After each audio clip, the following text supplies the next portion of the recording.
aux personnes sur Instagram d'attendre.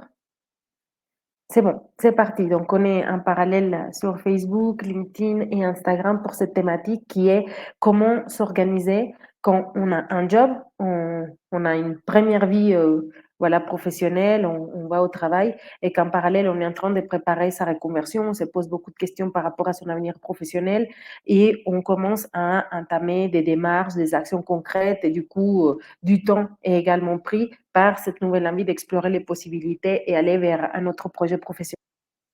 Donc, numéro un, c'est très important de pouvoir prendre conscience que la situation professionnelle dans laquelle on est ne nous convient pas et c'est pourquoi nous commençons à nous ouvrir au fait d'explorer les possibilités, le champ des possibles. Première chose de rassurance, si vous avez un job actuellement et que vous vous posez des questions et que vous explorez les possibilités, ça ne veut pas dire que vous allez quitter votre job. C'est quelque chose que vous pouvez mener en sous-marin et en parallèle de votre vie professionnelle. Donc, il n'y a pas besoin d'avoir des trous sur le CV, il n'y a pas besoin d'avoir un manque financier pour pouvoir faire cet exercice-là.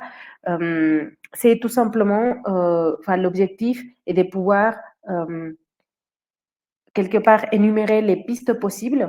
L'une d'entre elles, rester dans votre job et puis voir d'autres pistes possibles et voir quelle est finalement la décision que vous prenez pour vous sentir mieux professionnellement avec un meilleur épanouissement.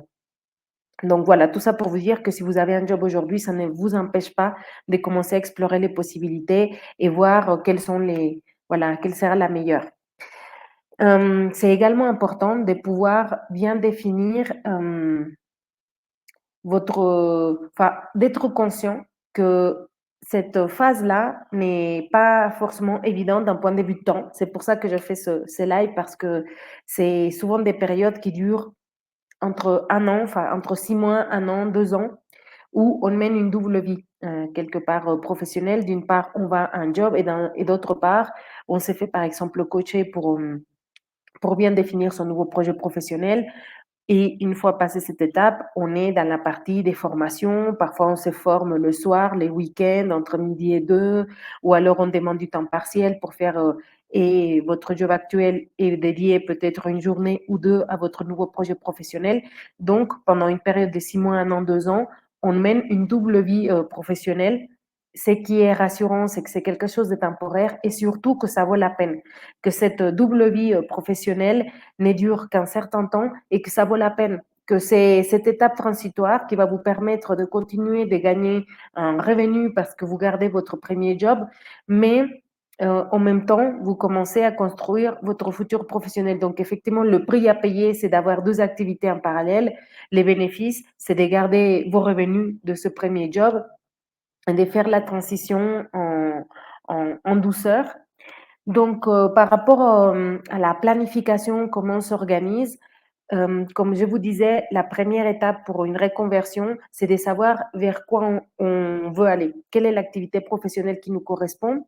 Et une fois qu'on sait vers où on va, pourquoi on y va, ensuite on a là comment on y va. Est-ce que j'ai besoin de me former? Est-ce qu'il s'agit simplement d'un CV, d'une lettre de motivation? Donc tout ça, c'est le comment. Et quand on est sur cette partie du comment, l'idée, c'est de pouvoir se donner un objectif à un an et se dire, par exemple, bah, d'ici un an, j'aurai fini ma formation ou d'ici un an, j'aurai eu mes premiers clients. Et ensuite, de faire un rétro-planning et se dire, bah, si d'ici un an, mon objectif est celui-ci, qu'est-ce qui doit être vrai, par exemple, d'ici 6 mois? Et une fois qu'on a défini son objectif à 6 mois, qu'est-ce qui doit être vrai d'ici un mois pour que je puisse atteindre mon objectif à 6 mois? Et comme ça, on fait un rétro-planning pour arriver à un emploi du temps au mois et même à la semaine et pouvoir commencer à s'organiser cette fameuse double vie où entre, par exemple, 9 h et 19 h, vous avez votre travail, mais le soir, les week-ends ou le midi, vous vous donnez du temps pour vous former, par exemple, à votre deuxième métier. Donc voilà, ce n'est pas du tout sorcier le fait de pouvoir s'organiser, c'est quelque chose que vous pourrez faire.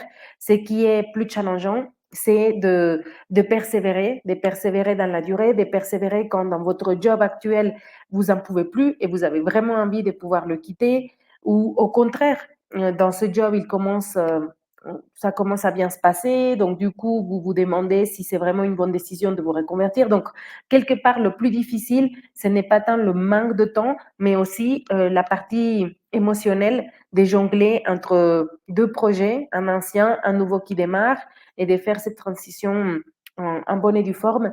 Et je pense que ce qui va vous pouvoir vous donner la capacité de persévérer dans le temps, c'est de pouvoir penser à la personne que vous voulez devenir dans les 3 5 prochaines années, de vous rattacher à ça tout simplement, à qui vous voulez être, à qui vous voulez devenir, quel type de projet professionnel, quel type de vie professionnelle va pouvoir vous rendre vraiment plus épanoui et vous dire que ça vaut la peine de passer par cette étape de double vie professionnelle pour ne pas avoir de regrets et aller au plus grand de votre potentiel. Donc voilà, c'est un live qui est assez court. Je n'ai pas voilà, d'autres points vraiment importants à vous apporter sur cette partie-là.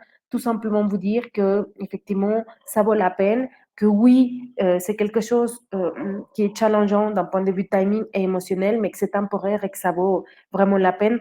Pour vous donner des exemples, je peux accompagner des mamans monoparentales avec plusieurs enfants en train d'avoir non pas un job, mais deux jobs. C'est, je pense à Valérie qui est prof de yoga, qui est également graphiste et en parallèle se former pour devenir agent immobilier. Donc voilà, vous voyez que c'est des journées chargées, et tant émotionnellement et dans le temps. Et pourtant, c'est quelque chose qui est complètement possible de le faire quand on sait pourquoi on fait les choses et pourquoi ça vaut la peine de le faire.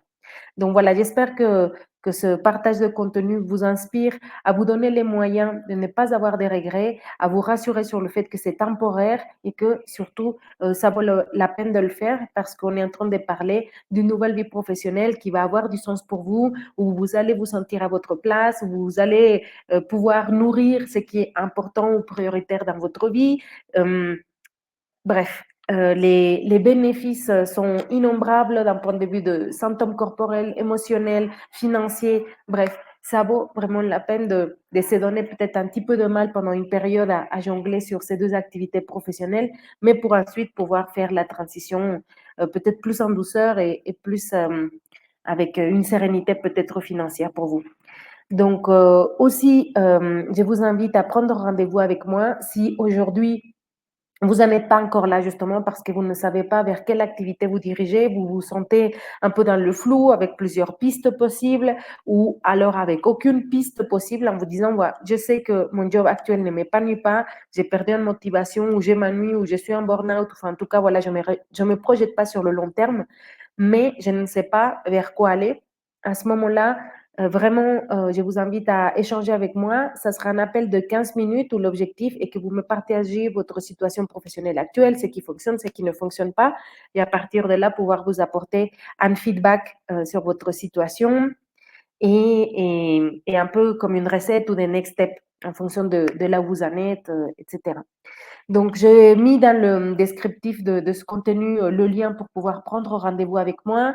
Hâte d'échanger avec vous. Je vous souhaite une excellente soirée et je vous dis à la semaine prochaine pour une nouvelle thématique autour de la reconversion professionnelle, autour de l'évolution professionnelle et du sens au travail. Merci à tous, merci aux présents, à ceux qui regardent. Merci, merci, merci. Et puis, belle soirée. Ciao à tous.